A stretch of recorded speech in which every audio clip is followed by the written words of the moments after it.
तो वहीं चारधाम यात्रा को लेकर मॉक एक्सरसाइज हुई। अंतिम तैयारियों को परखने के लिए मॉक एक्सरसाइज हुई है। सचिवालय स्थित यूएसटीएमए कार्यालय से मॉनिटरिंग हो रही है।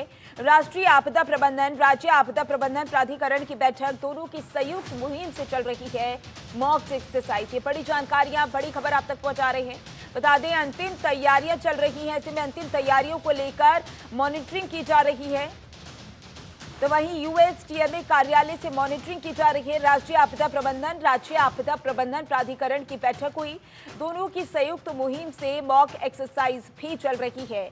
बड़ी जानकारी, बड़ी खबर आपकी टीवी स्क्रीन पर। चारधाम यात्रा को लेकर लगातार तैयारियां की जा रही हैं। ऐसे में हर एक व्यवस्था का ध्यान रखा जा रहा है। बैठकें भी की जा रही हैं और चारधाम यात्रा को कैसे दुरुस्त बनाना है ताकि कोई श्रद्धालु वहां पहुंचे और उसे कोई भी असुविधा ना हो, इस बात का खासा ख्याल भी रखा जा रहा है। तो देखिए, 10 मई से चारधाम यात्रा शुरू होने जा रही है। खास बात यह है कि श्रद्धालु की संख्या बढ़ सकती है, यानी कि 10 लाख से ज्यादा श्रद्धालु वहां पहुंच सकते हैं। इस बात का ध्यान रखा गया है और इसी वजह से वीआईपी दर्शन शुरुआती दिनों में नहीं होंगे। और ज्यादा जानकारी के लिए हरीश हमारे साथ लगातार बने हुए हैं।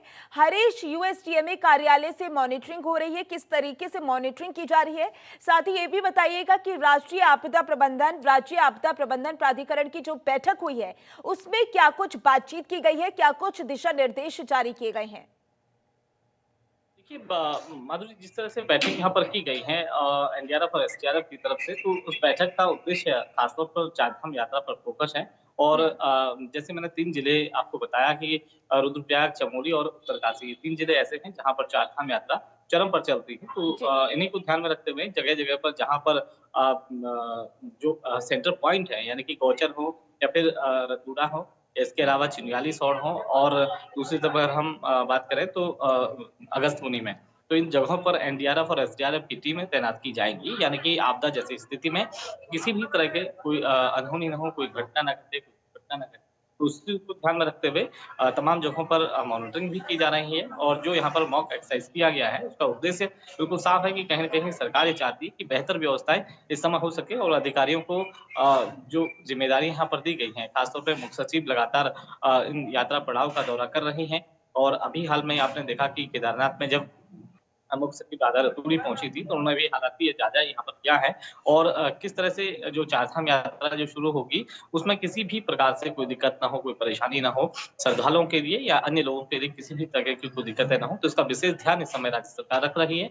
और इसके अलावा जो अधिकारियों को जो दिशा निर्देश दिए जा रहे हैं, खासतौर पर सीएमओ और डीएम, जो तीनों जिले के हैं, रुद्रप्रयाग, चमोली और उत्तरकाशी की, तो उनको विशेष ध्यान ये रखा जा रहा है कि जो भी दिक्कतें होंगी, जो भी परेशानी हो, तत्काल प्रभाव से वहाँ पर राहत और बचाव कार्य किया जा सके। तो उसके लिए जी। एनडीआरएफ और एसडीआरएफ के साथ-साथ जो सेना है, उनकी उसकी भी यहाँ पर मदद ली जा सकती है। जी, हरीश, चारधाम यात्रा में खास बात ये होती है कि सुरक्षा का खासा ख्याल रखा जाए और इसके अलावा स्वास्थ्य को लेकर भी तमाम ध्यान दिए जाते हैं।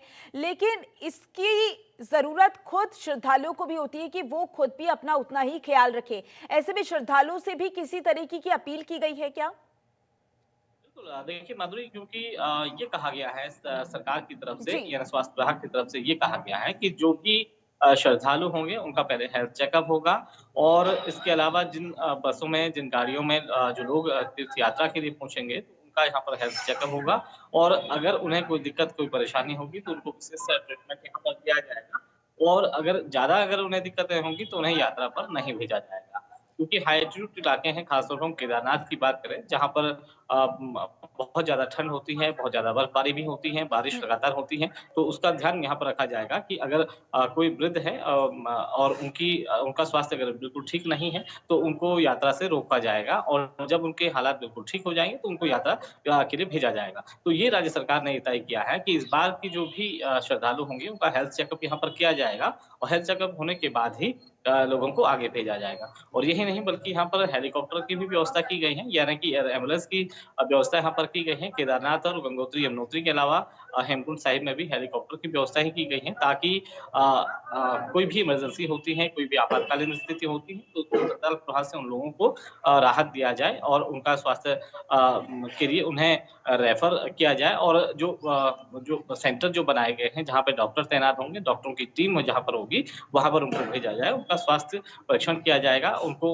उपचार वहाँ पर दिया जाएगा, उसके बाद यात्रा संपन्न उनकी करवाई जाएगी। जी। बिल्कुल, और तैयारियां देखी जा रही है। खास बात यह है कि हर एक तैयारी का जायजा लिया जा रहा है, निरीक्षण भी किया जा रहा है। ज्यादा जानकारी के लिए बहुत बहुत शुक्रिया आपका।